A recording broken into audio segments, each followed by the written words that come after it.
Bernie rates his love life a 7. Yeah. He's crushing it. He's feeling so good, right, babe? I was doing so much better than I was doing. Because he wasn't getting yelled at. And here I was. I rated my love life. I actually started with a 2. And I knew he would ask to see my number, so I crossed it off and I put a 3.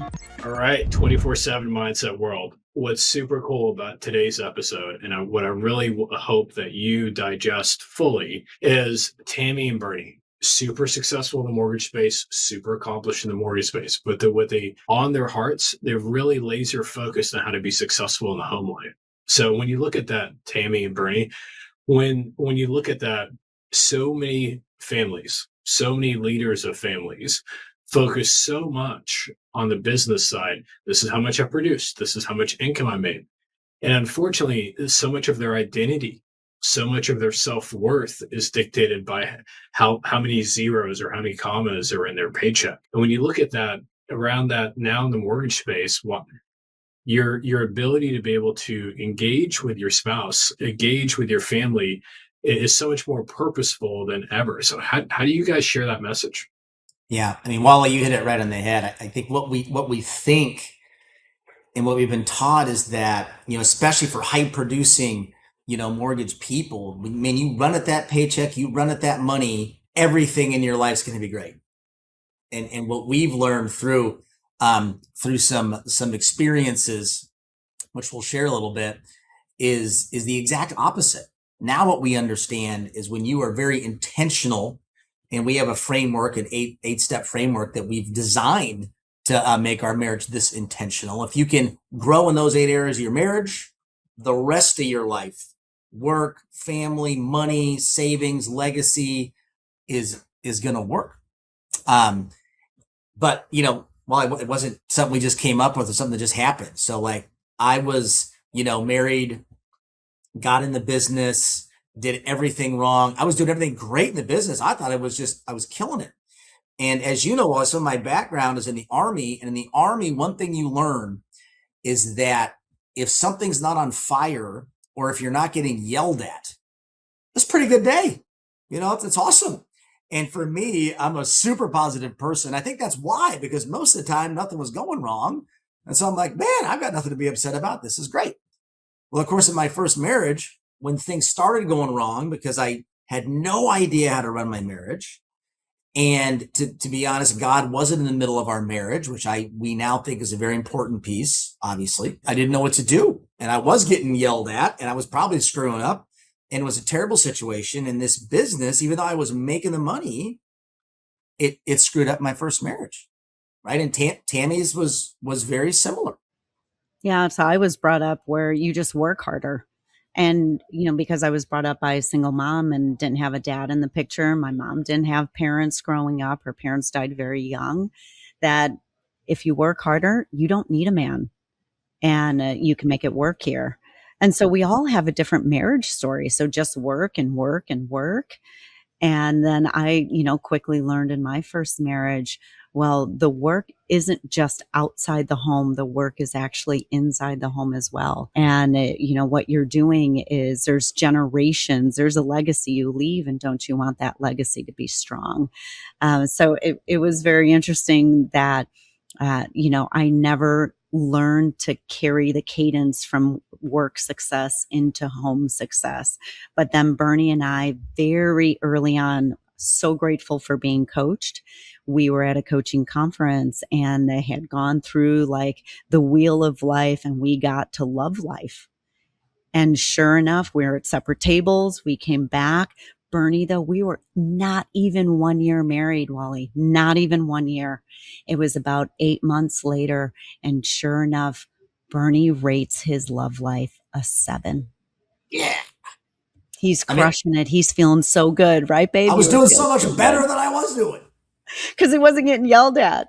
And here I was. I rated my love life. I actually started with a 2. And I knew he would ask to see my number, so I crossed it off and I put a 3. And, ironically, what that did was 2 things. Number one, it reinforced the statistic that over almost 70% of women will file for the divorce. And so it was the 7-3 number. That was the first thing it did. Number two, it reinforced that we didn't know how to have a successful marriage. We knew how to have success at work, but without putting some intentionality into the marriage piece, into our personal lives, that we may fall into the trap again and have to get divorced. So we just sat down and basically said, okay, we're really good at what we do during the day. How can we take some of those success principles and parlay it into our personal lives? And immediately we started our annual marriage retreat. And we went into, I mean, Bernie will kind of joke. He's like, yeah, so naturally we did a SWOT analysis, strengths, weaknesses, opportunities, and threats, right? That's what we did. But, there's a cadence that we have with that. But it was very insightful that was less than a year married. But, how do you know? So we went and figured it out. Mm-hmm. You two are a hoot. Absolute hoot. I love that so much. Okay. All right. Here's a closing thoughts type one single question. And then how do people get a relationship with you? When you look at that, and if 70% of spouses or 70% of divorces happen by the female instead of the male, what comes to mind right off the bat is there's clearly not men are maybe, I don't know if delusional is the right word, but I'm just going to run with that. But we think we're doing better than what we really are. And is there a chance also that women think it's worse than what it really is? Do you ever see that at all in the mix? I would say, I think for sure, now again, I'm a man, and I think for sure that emotionally we are just a little more dense, and I would agree with you, Wally, on that.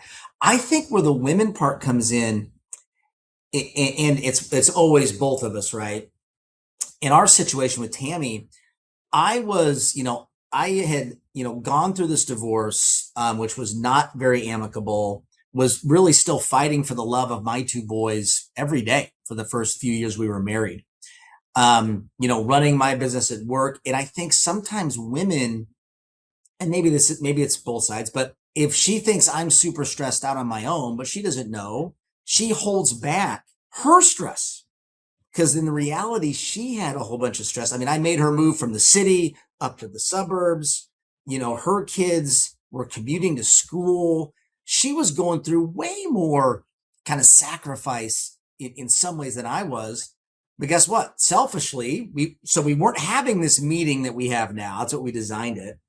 Because one of the questions in there in the meeting, Wally, is we ask each other point blank, scale of 1 to 10, how is your connection with me this week? How do you feel? Scale of 1 to 10. And we just throw it out there, right? Maybe something happened. Maybe things are great. But then the other question we ask is, Tammy, what is your personal stress? Scale of 1 to 10. And maybe she has a best friend that just got diagnosed with, cancer that she hasn't shared with me because she doesn't want to stress me out. And maybe I can't solve it, Wally, but I gotta know. And I think that's what happens is we just don't communicate some of those things.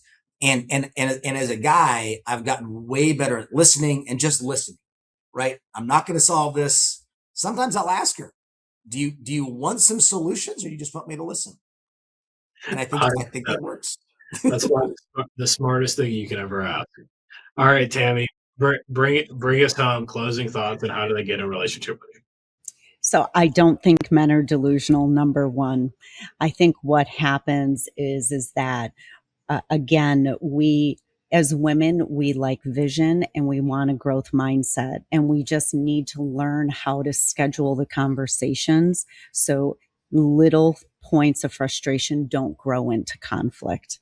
And with that, then we can talk it out. And I'm sure that this is a generalization, but it feels like women have more words to use in a day than men. And we just need space to communicate those words and to communicate where we would like our life to be, what we want our life to look like with our spouse. And then that allows for space for creativity, for, how can we get better? And having that growth mindset is definitely one of the biggest changes that we've seen in our relationship and in our business because of it, is because we have shared dreams and we have shared adventures, and we kind of know what the path looks like because we've drawn it out. Now, getting in touch with us, we'd love to share this cadence with you. We'd love to share a framework with you. You can follow us on Instagram at We Are Bammy, as well as watch some of our episodes and get in touch with us on YouTube, We Are Bammy. But Wally, it's been great. You have been so just insightful on even your own 21-year marriage and success in business. You've obviously done it great, more than you've not done it great. And I love how just you're really open about it and very vulnerable about you need to be in the right community, and you're creating that community. I commend you, my friend. High five across this video line. That's some awesome stuff. Awesome. Well, thank you. If I mean anything to any listener out there, please click on the link below, follow Tammy, follow Bernie, get into life, because there's no point in having a successful business unless you have a successful personal life. All right. Thank you, guys. Cheers.